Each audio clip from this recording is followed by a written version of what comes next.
আপনারা জানেন যে কোরআনের প্রথম আয়াত নাজিল হয়েছে মসজিদুল হারাম থেকে 10 কিলোমিটার উত্তর পূর্ব দিকে জাবালে নূর আছে, একটা পাহাড়।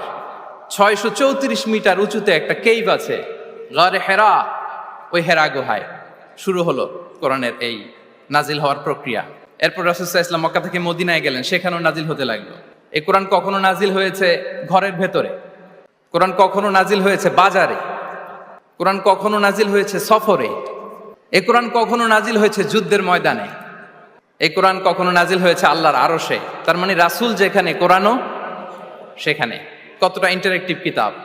রাসূল সাল্লাল্লাহু আলাইহি ওয়াসাল্লাম তার জীবনে, তার পরিবারে, তার সমাজে, রাষ্ট্র পরিচালনায় যেখানেই তিনি সংকটের মুখোমুখি হয়েছেন, ঠিক তখনই সমাধান নিয়ে হাজির হয়েছে কোরআন।